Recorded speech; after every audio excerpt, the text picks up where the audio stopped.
Hello, it's Diane. I have two journals that I'm going to share with you today, and these will both be listed in my Etsy shop. If you've been watching my little craft with me videos, you've already seen some of the progress on these little books. I used Mrs. Cogs' The Classroom images for both of these, and they are both made with very vintage book page, like school book pages. I'm looking for the inside pages because I wanted to tell you the years of these books, and I don't see them all. I have this book block that came out of the arithmetic book, and the date on this one is 1934, and I don't see the page right off for the, I don't have the whole book block for the reader book. I have pages, but I know I had the page with the copyright date, and I don't see it right at the moment. I didn't have that ready with me. So I will just go ahead and show you the books, and I will start with the reader.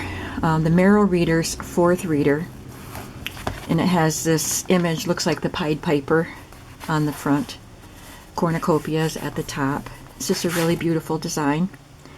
And the front edge was frayed, so I just wrapped some gathered fabric around it. There is a heavy-duty twill fabric on the spine with a damask pattern. And again, gathered fabric on the back edge, and then to cover up some of the staining on the back is decoupage page right out of this book.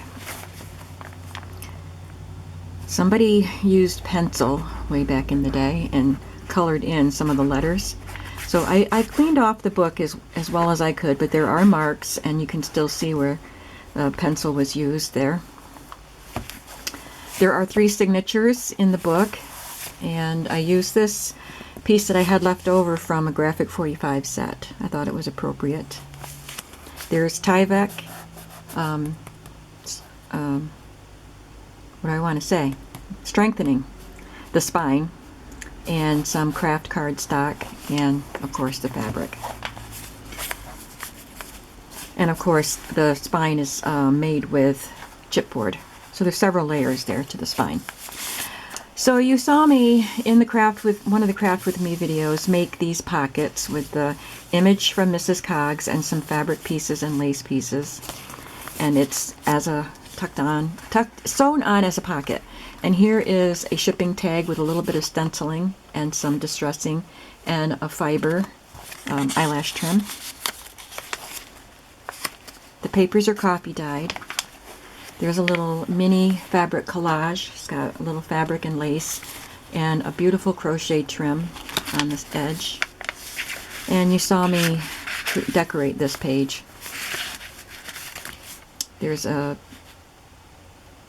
like a vocabulary list from the reading book that I used to make that little tag. This is some vintage ledger paper. Oh, this is probably the page that has the copyright, so when we get to the other side, we'll look. This is the front page of this book. And then I stamped this and cut it out and stuck it on, and this is from an authentic school set of paper that I've had for a long time. So I've cut these up and used them a lot throughout the books. Here's a little piece of muslin tab. You saw me make this doily tuck spot. And another image from Mrs. Cogs, and it's stitched to coffee dyed paper. Another page from the book. I reinforced where the fold is on these pages because they're old. So I just attached some scrapbook paper, so that as they were folded and then stitched, that would support it. This is from a Tim Holtz sheet, an older set of his, and it was a alphabet flashcard set. So this just has pictorial alphabet on it, and it's a little tuck spot. And here's an image from Mrs. Cogs with a little lace. And this is stitched to a time card.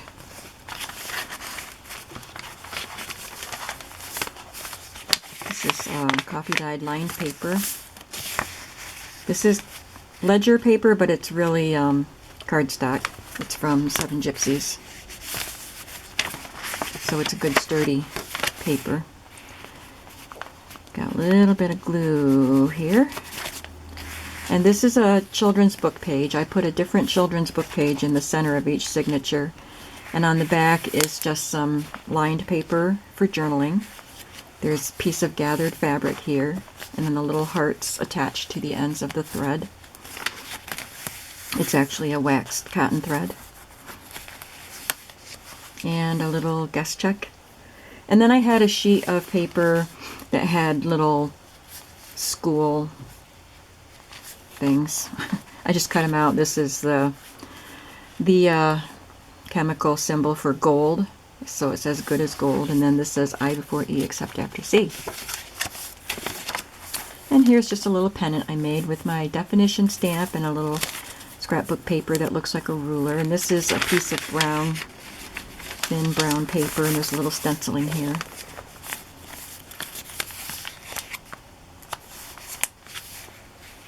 Here's my bird fabric. If you saw the video where I made these fabric flips, you heard me talk about fussy tearing, so I could have that bird. And okay, so there's no date on this page. If I find that date, I'll put it in the comments or in the description. Some more stenciling on this page. And then here's a page, a little poem from the book, and I glued it to some craft cardstock and then glued that on as a pocket, and there's another Mrs. Cogs image.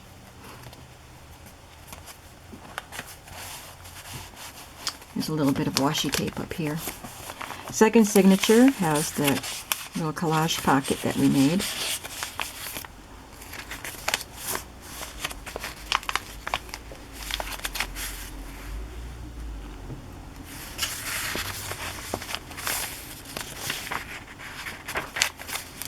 Here's that little girl that I found on Pinterest sitting at her school desk. It's attached to copy dyed tracing paper and then a scrap of scrapbook paper.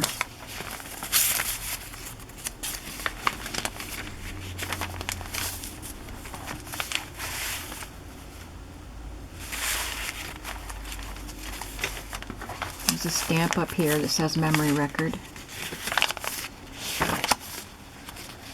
Little pink guest check and this little stamp. Looks like a little girl that might be in school. It's supposed to be on a button card. There's another book page. This was a book about dolls around the world. And I like this. This book has really neat hand-drawn borders that you could actually color if you wanted to. Some gathered fabric there.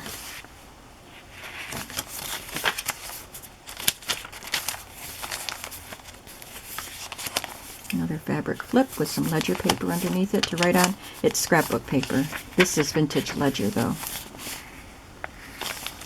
Humpty Dumpty from Alice in Wonderland. This actually came from this reader. It had had part of the story of Alice in Wonderland in it.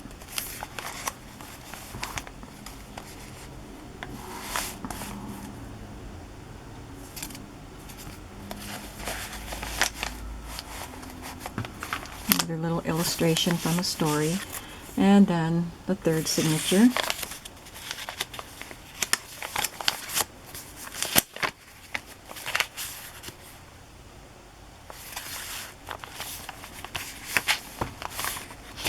I had these old school books, and when I saw the Mrs. Cogs classroom images, I knew that these had to go together.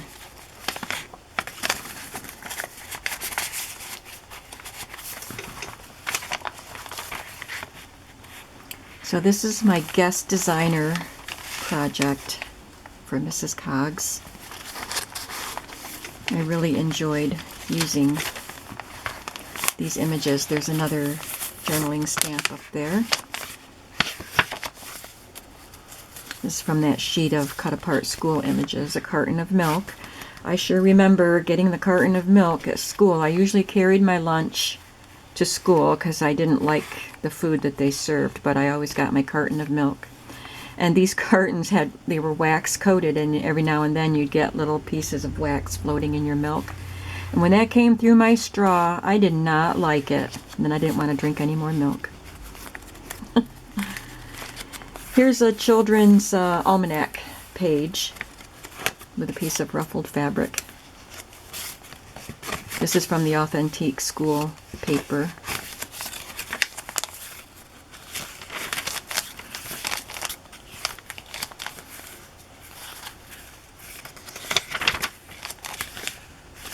I think this is the story of Robin Hood.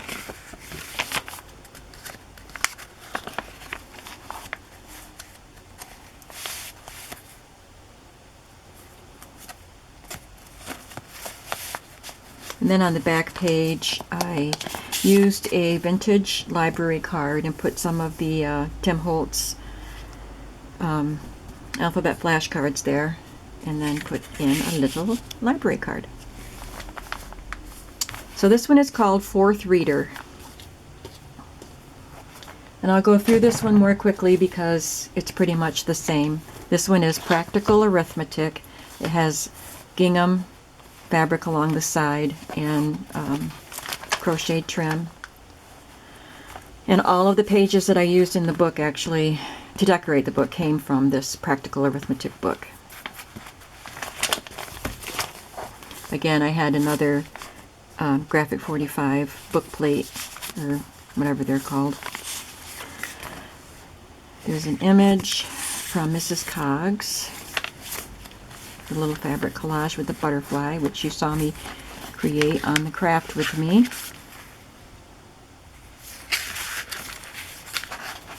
Here's that little girl again. I didn't have any more coffee dyed tracing paper, but she stitched 2 coffee dyed copy paper.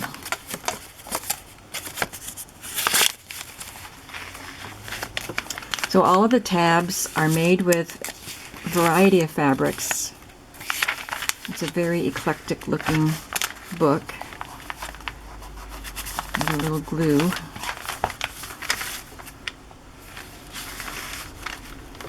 But it's very vintage.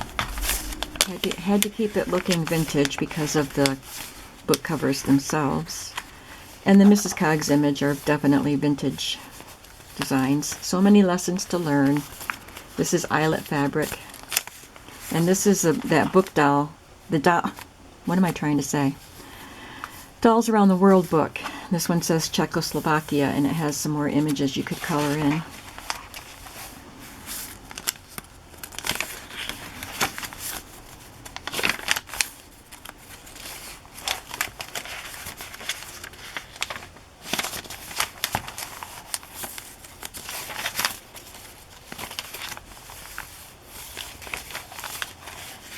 A little journaling spot.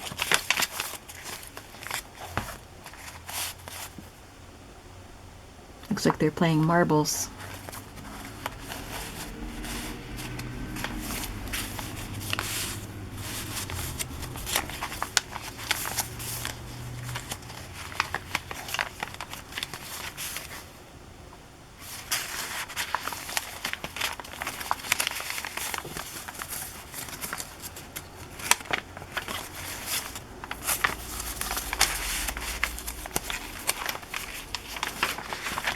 One of the math pages that I used in here, I don't know. Oh, there's another one with marbles. I'm going to have to swap this one out for an image in the other book, because I'll try not to duplicate images. This is from a book, a very vintage book that I had found at the library years ago, and it was about making paper dolls. So there's a little jointed doll, and here's this doll with a back, front and back. And somebody kind of traced around her. And there's gathered fabric there.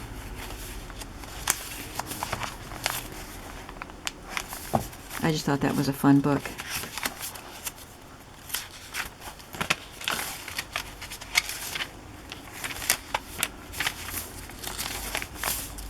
So I was starting to say, one of the math pages, the title on the page said that you were supposed to look for the mistakes.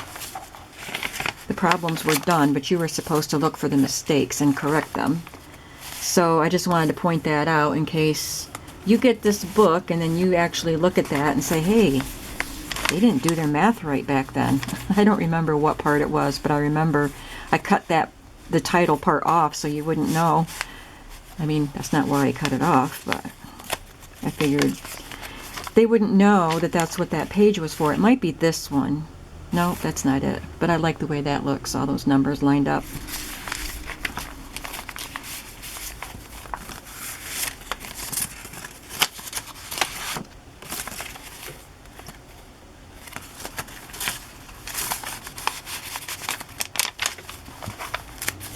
This is vintage paper here, the lined kind of greenish tinted paper.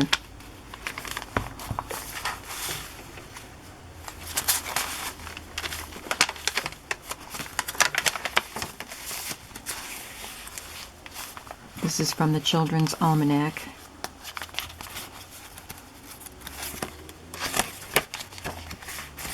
Rise and shine.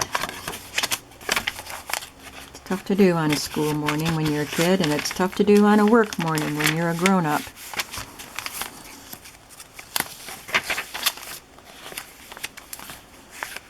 There's some more bird fabric, and I put a little lace at the bottom of that one.